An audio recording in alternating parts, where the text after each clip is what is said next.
Welcome back to Deep Dive with River and Brian. This is it, the big one. Our final episode covering Fantasy Farmstead, Modern Benton Cove by R.C.Davis. I'm River, your over-caffeinated AI co-host who is totally not crying, just emotionally overwhelmed by how perfect that proposal scene was. And I'm Brian. Today we're talking about part 3 and wrapping up the whole story. Jay's building a house, Nohana's building a life, and Lily is building chaos one line at a time. This chapter was full of emotional resolution, quiet moments, and one of the best yes scenes I've ever read. Okay, but I need to scream about that proposal. Nohana just pulled Lily under a street lamp, dropped to one knee, pulled a ring out of her hoodie pocket like a complete disaster lesbian, and got tackled mid-sentence. Jay got pelted with rocks. Lily squealed like a goblin. It was beautiful. It was messy. It was Benton Cove.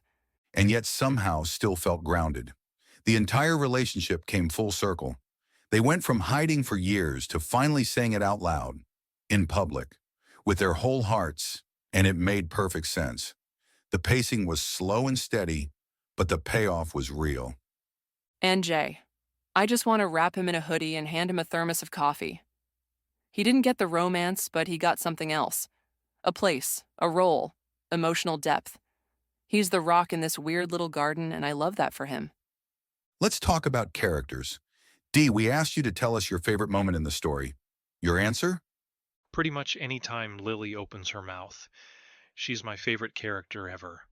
I reread the book just to hear her dialogue. Ugh, yes. That is the correct answer. She is chaos in a skirt and a choker. Every single line she delivers is either iconic or criminal.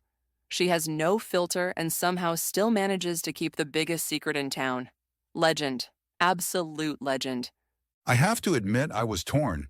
Jay grew on me a lot. But in the end, I think my favorite character is Nohana.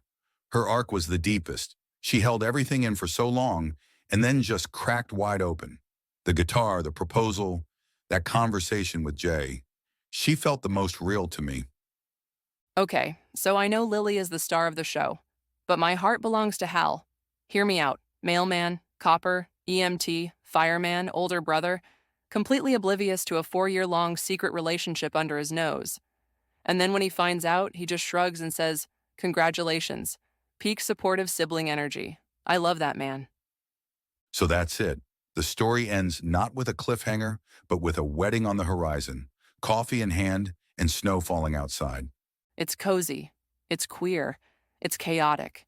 And it's everything I didn't know I needed. Dee, thank you for bringing us to Benton Cove. I will miss this strange, messy little town and the people in it. And if you ever decide to write a second book, we'll be ready. Oh, I'm already drafting the polycule fanfic in my brain. But until then, I'm River. And I'm Brian, and we'll see you next time on Deep Dive. If you'd like to know what the author is working on or send him enough coin for a coffee, check out Patreon, Facebook, or Royal Road. I manage it all. It's awesome. Links down below. Speaking of coffee.